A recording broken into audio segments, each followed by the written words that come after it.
I was born and raised in a little town of Garrison, North Dakota. That's south of Minot, about 50 miles.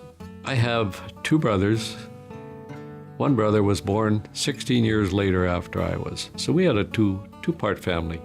There was my older brother, 2 years older than me, my sister, 2 years younger. I'm the center child. The younger brother and I were always close. My dad owned a service station when I was very young. I worked at a grocery store going through high school for 4 years. I worked at the North Dakota Highway Department the summer while I was going to college. So to me, it just made sense to work. I think growing up in Garrison, a small community, I seemed to always be fortunate to the fact that I was sort of the leader. They'd almost look to me like, okay, what are we going to do now about this, Leonard? I think that gave me some of the confidence to say, well, I must have something somewhere. I don't know if you're born to be an entrepreneur. I think I look back at my life and say, okay, what did I do that was some leadership? I did serve in the U.S. military for a short time, and I think that was a catalyst for me to be able to go out on my own, such as move to a foreign country with hardly any resources. Alberta Wilbert Sales was started in 1967. I moved up from North Dakota because I understood that there was no burial vaults being manufactured in the province. So I thought this is a good niche for me. I was doing everything. I shoveled rock and sand. I can't even recall the mixture, 33 sand, 33 rock, 2 bags of cement, and a tomato can of calcium chloride. And you would do this over and over and over.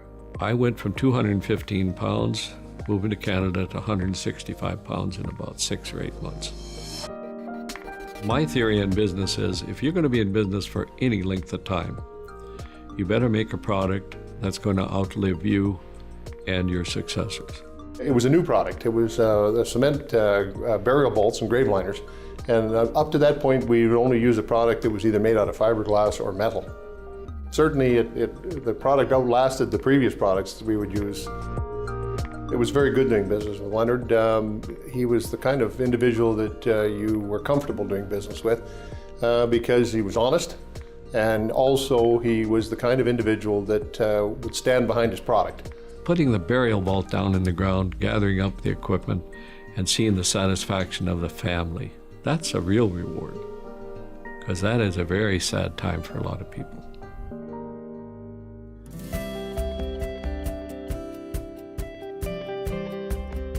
I attended a convention in Sioux Falls, South Dakota, and this friend of mine is making a circular holding tank.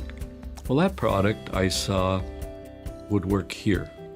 Now, he helped me tell me where to get the forms, and this was probably a 30% jump in our volume by bringing this product in.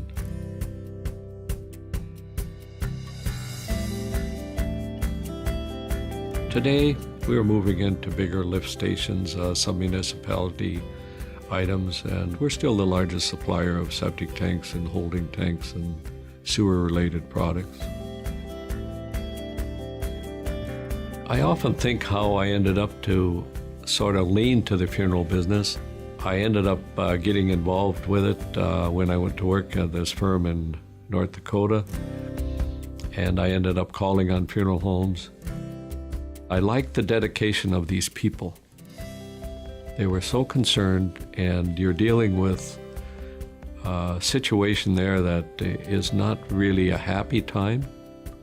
And I looked at the comforting aspect that the funeral director puts out to a bereaved family.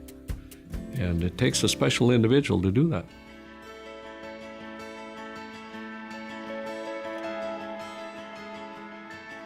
When it came time to find someone who exemplified this award, the question for me was not, did Leonard Traub deserve the Lifetime Achievement Award?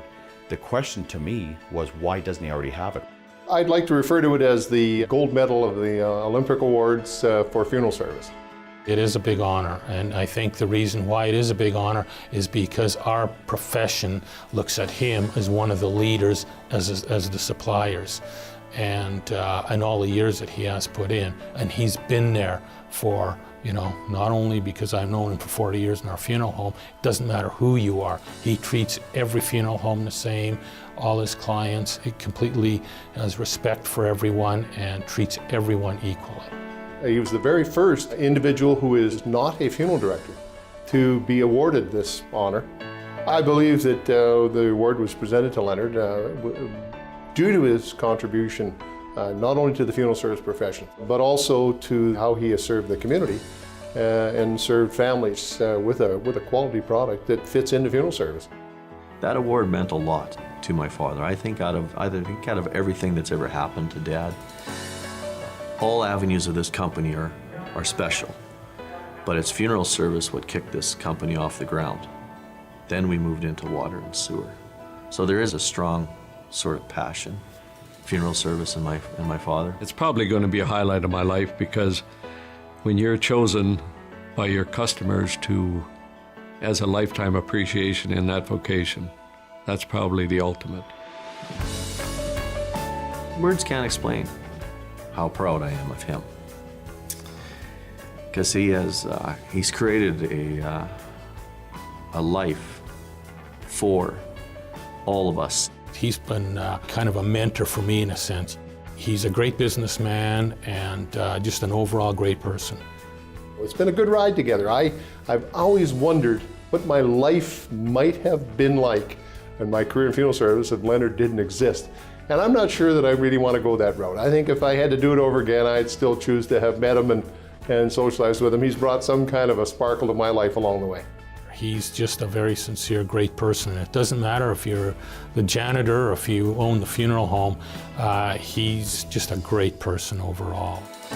If I died tomorrow, I would say I've been very fortunate. I've lived a full life. I have tremendous memories, and I have no regrets. I made the right decision.